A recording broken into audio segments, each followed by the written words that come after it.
Bonjour tout le monde. Alors, Nadia, Melissa et moi-même, Inès Omran, allons vous présenter un outil numérique qui s'intitule Abilomédia, c'est un organisme de bienfaisance canadien sans but lucratif et qui œuvre pour l'éducation aux médias et la littératie numérique.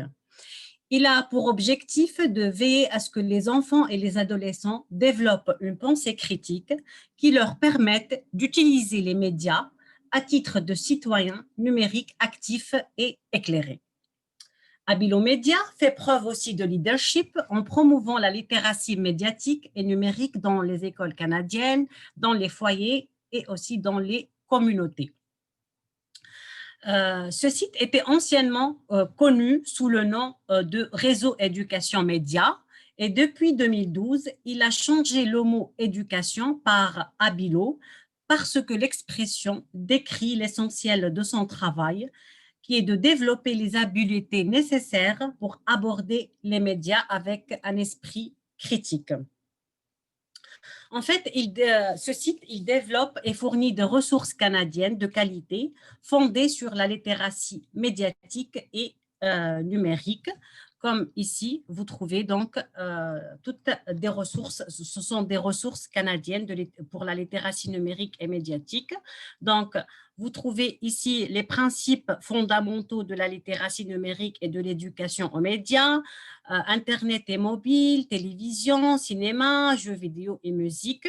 Donc, si je clique par exemple sur cinéma, là, on va trouver un aperçu pour le cinéma, les inquiétudes concernant ce domaine, les enjeux pour les enfants, les adolescents, le droit d'auteur et voilà, donc, et des ressources pour les parents ainsi que pour les enseignants concernant le cinéma. Voilà, donc, de plus, donc, Abilomédia est un site pédagogique qui publie de la recherche contribuant au développement de politiques publiques éclairées au sujet des médias. Donc, voilà, donc, on trouve ici des articles donc, qui sont en relation avec le développement de politiques et la recherche. Pour la rubrique parents, donc ici les parents vont trouver leur bonheur. Il y a des blogs donc écrits par des spécialistes chez Abilomédia ainsi que par des parents blogueurs. Ils trouvent aussi des jeux pour leurs enfants et à n'importe quel âge.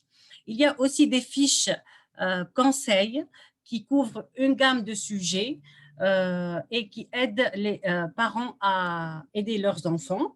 Il y a aussi des guides qui sont destinés aux parents et adultes et qui fournissent de l'information et des conseils pratiques pour soutenir les jeunes.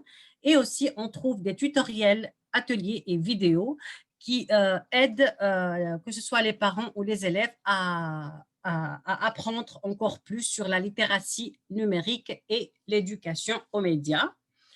Il y a une autre façon que je pense plus simple. Là, on peut choisir le sujet, authentification, cinéma, citoyenneté et aussi le type de ressources. Et là, si par exemple, je fais éthique en ligne et je mets donc un guide et je fais rechercher.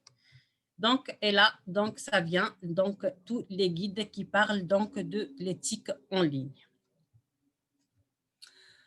Alors, concernant donc les ressources pédagogiques, en fait, ce site, il offre donc une panoplie de plans de leçons, des guides, des jeux éducatifs, des tutoriels et des ateliers.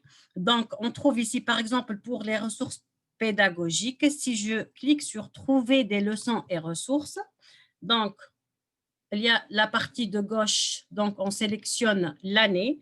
Par exemple, si je sélectionne 9e année, et là, je veux type de ressources, je veux un plan de leçon, et le sujet qui parle des autochtones, et je fais hop, appliquer. Et là, on arrive donc à plusieurs plans de leçons qui parlent de ce sujet qui sont les autochtones. Donc, là, je choisis le premier, démystifier le privilège, donc, et je clique sur le fichier PDF. Et là, nous avons l'aperçu, l'objectif visé, la préparation et matériel, le déroulement suggéré de l'activité, et donc, et là, quelques questions que l'enseignant peut s'inspirer. Et là, c'est passer à l'action, c'est-à-dire l'activité proprement dite, que l'enseignant pourrait faire avec ses élèves. Voilà. Donc, ça, c'est pour euh, les ressources, les leçons et ressources. Donc, de plus, on peut trouver des résultats d'apprentissage.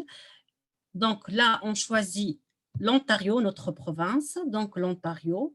Et là, on choisit, par exemple, une année, par exemple, éducation technologique, 9e année, 12e année.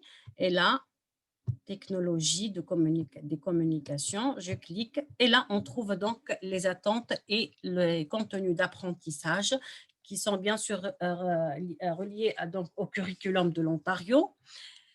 Voilà, donc, et là, à gauche, nous trouvons donc toutes les ressources qu'on peut utiliser afin de répondre aux attentes donc, du curriculum et afin donc, de consolider le contenu d'apprentissage. Donc là, on a donc des jeux, des tutoriels et différents types de ressources d'Abilo Média. Alors, quoi d'autre dans ressources pédagogiques? Donc, on a donc l'éducation média. Là, en fait, le site propose donc des capsules qui parlent donc des médias. Là, qu'est-ce que c'est les médias? Les médias sont sont des constructions. En fait, ce sont différents sujets qui sont en relation avec les médias et qui sont destinés donc aux enfants et aux adolescents. Pareil ici, donc, pour la littératie numérique. Donc, on trouve donc des capsules qui sont liées au concept de la littératie numérique. Donc, voilà. Différents sujets donc, qui traitent donc, la littératie numérique. Et là, donc, il y a des ateliers de formation en littératie numérique à différents niveaux. On trouve dès la maternelle à la fin du secondaire, maternelle à la 6e, secondaire de la 7e à la 12e. Si je prends par exemple le premier, et je clique sur tutoriel autodirigé, là, on trouve un programme de formation en littératie numérique pour les éducateurs canadiens. Et là, donc là,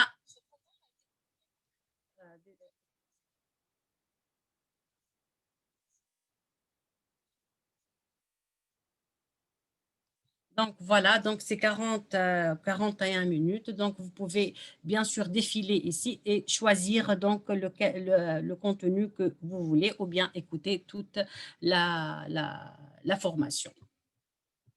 Donc, voilà donc pour les ressources pédagogiques. Donc, de plus, on trouve des ressources qui sont sous licence. Donc, Abilo Media offre donc certains types de ressources qu'on devrait payer pour y accéder.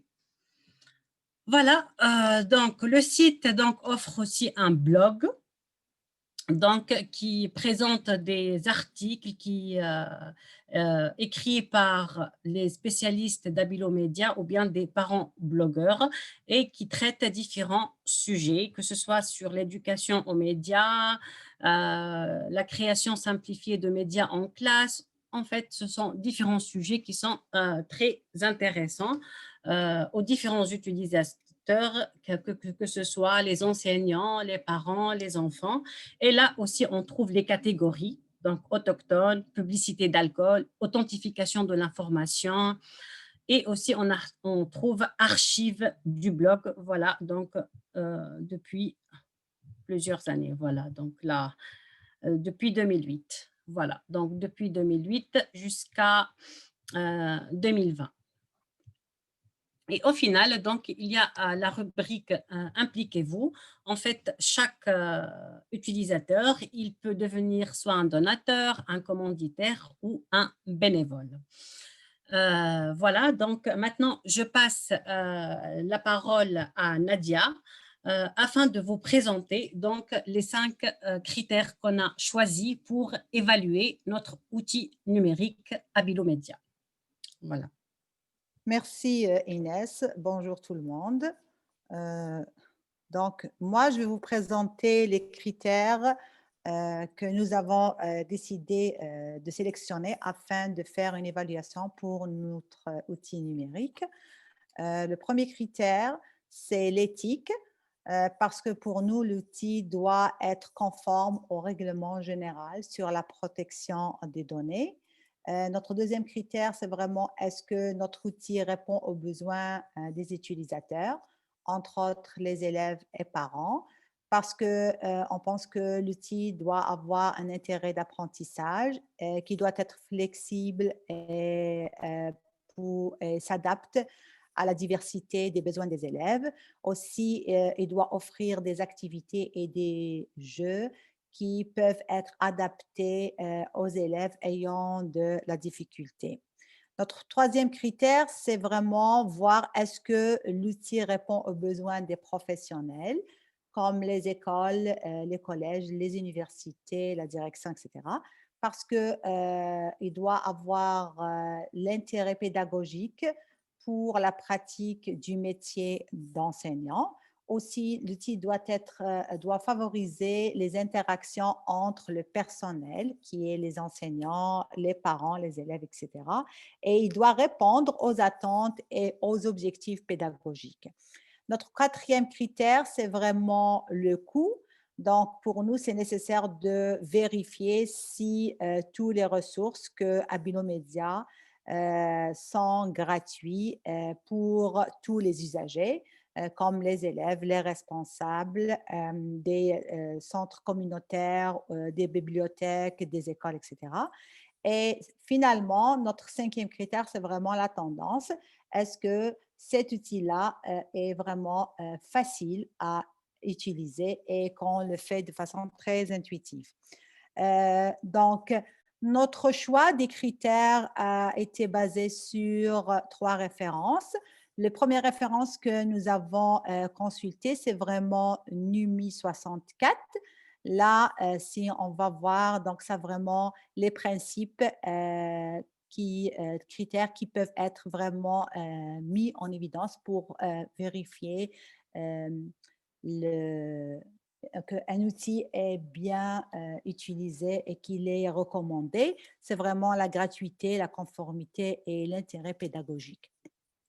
Aussi, nous sommes basés sur le lien INIO et Ozon. Donc ça, c'est les 3 références qui nous ont aidés pour faire notre choix sur les critères d'évaluation de notre outil informatique. Donc, après avoir essayé et utilisé cet outil-là, Abilomédia, nous avons remarqué qu'il y a certains critères qui sont très forts pour cet outil. Parmi eux, c'est vraiment l'éthique. Nous avons remarqué que le site respecte vraiment la conformité et la confidentialité des informations. Aussi que les utilisateurs sont très confiants d'utiliser cet outil rigoureux et crédible. Le deuxième critère qui est fort, c'est vraiment l'outil Abilomédia répond aux besoins des utilisateurs. Parce que là, nous avons remarqué qu'il y a une diversité dans son contenu et il répond aux besoins des élèves et des parents. Et on peut trouver vraiment une variété de ressources comme des jeux, des activités, des capsules, des blocs, etc. Le troisième critère qui est fort dans cet outil-là, c'est vraiment qui répond aux besoins du professionnel. Donc, le site offre une panoplie de ressources et on peut trouver des résultats d'apprentissage, les plans de leçons interactifs ou en forme de PDF. Il y a des ateliers, il y a des guides et des fiches de conseils pour les professionnels.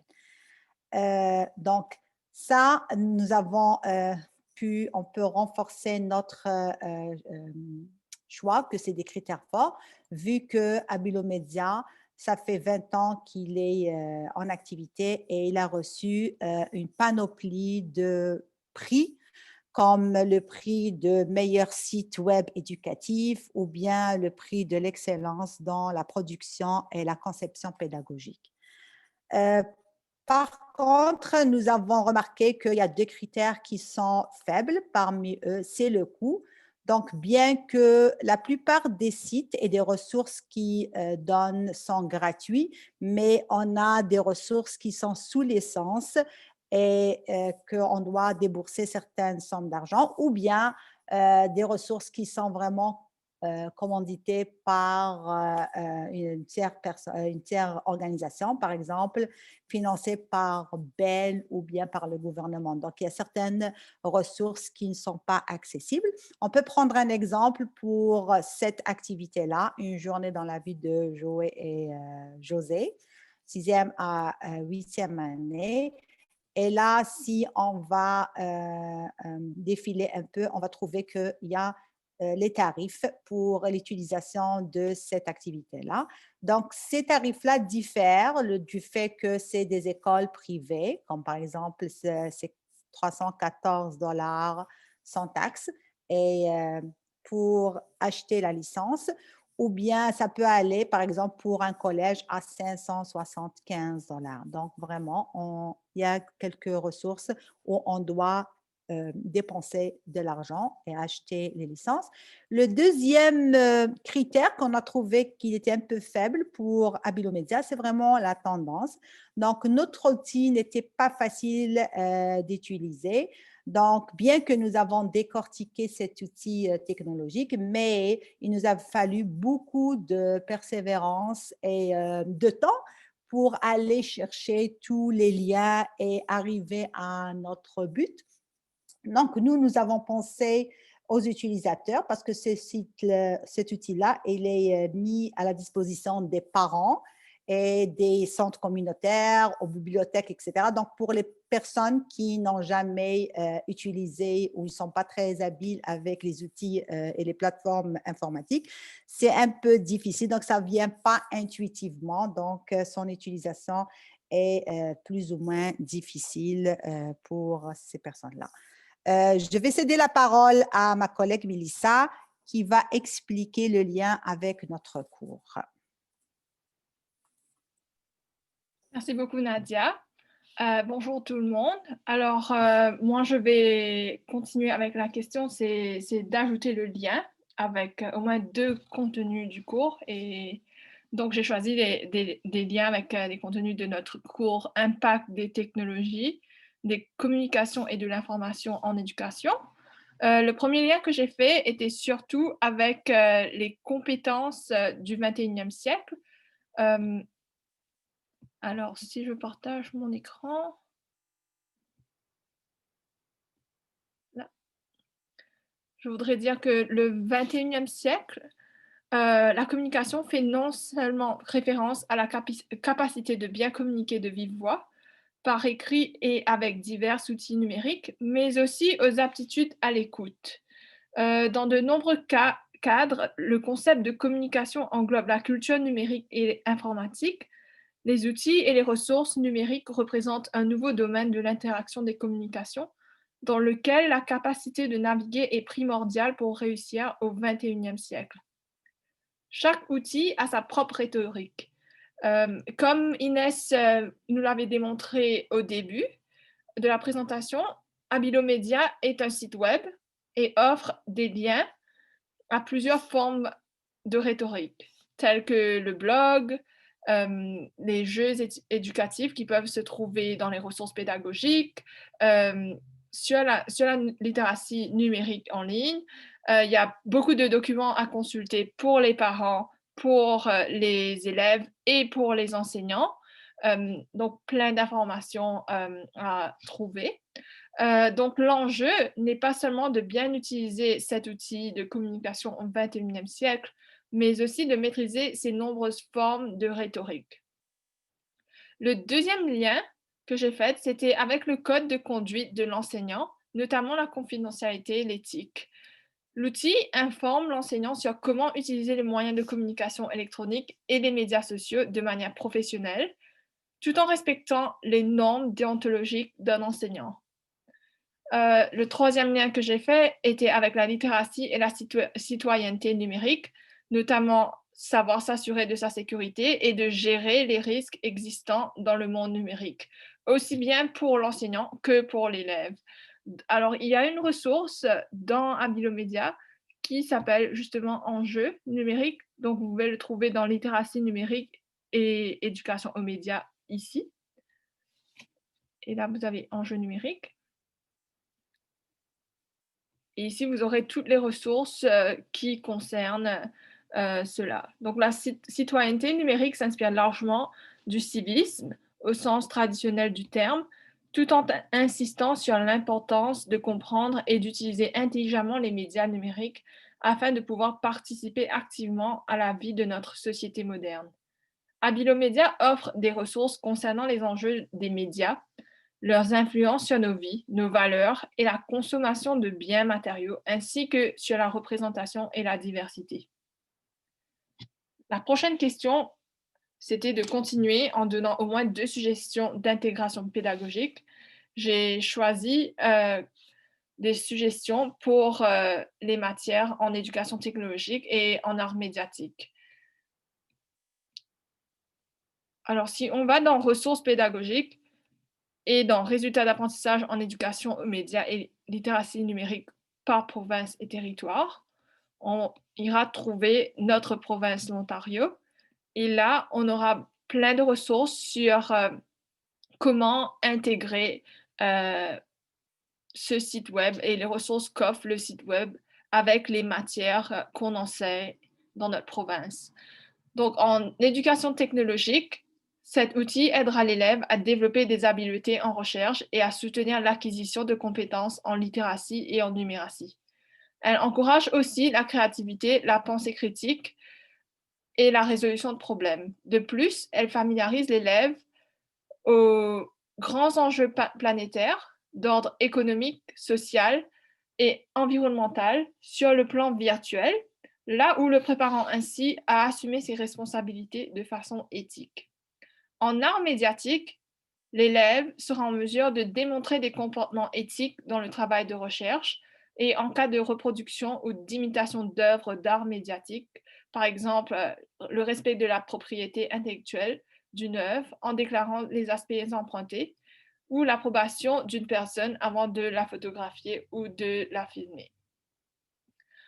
Finalement, la question 6, qui était de donner 2 conseils à un futur enseignant ou une future enseignante qui voudrait utiliser notre outil numérique, serait que, avant d'utiliser l'outil, on pensait qu'il faudrait vérifier avec l'école si l'école voudrait acheter la licence afin que tout le monde, tout le personnel enseignant ainsi que les élèves puissent profiter au maximum du site web. Le deuxième conseil que j'aurais donné aux futurs enseignants serait que les ressources gratuites peuvent être utilisées non seulement pour les cours généraux qu'on donne à l'école, mais aussi pourraient être utilisées comme outils de différenciation pédagogique. Et finalement, j'ai trouvé comme un troisième conseil où on pourrait parler aux parents et les suggérer d'utiliser le site web afin qu'ils puissent aider leurs enfants à la maison et les guider à travers une meilleure responsabilisation d'utiliser comme les plateformes numériques. Alors, je vais passer la parole à Inès pour qu'elle puisse terminer notre présentation. Merci, Mélissa. Alors, après avoir exploré Abilomédia et après avoir aussi l'évalué selon différents critères, Donc, je recommande ce site donc, vivement à notre enseignant ou enseignante, car il s'agit d'un site riche en informations, que ce soit en ressources pédagogiques, en médias ou en littératie numérique. Il offre aussi un blog et qui permet une interaction et un échange entre les enseignants et tous les utilisateurs, ce qui permet de faciliter l'utilisation de cet outil ou de suggérer des activités, des leçons ou des jeux éducatifs. Et aussi, donc, ce site offre des enjeux numériques, des médias pour les enfants et les adolescents. Donc, au final, donc, je dirais aux nouveaux enseignants ou à tout enseignant ou enseignante que l'aide technologique choisie, que ce soit Abilo Média ou autre, doit être expérimentée de façon méthodique et rigoureuse. Et s'il s'avère que l'aide est pertinente et présente une valeur ajoutée, à ce moment-là, l'élève doit l'utiliser sur une base régulière et de façon continue afin qu'il bénéficie de tous les avantages pédagogiques donc, de l'outil numérique. Voilà. Merci beaucoup. Merci beaucoup. Merci, au revoir.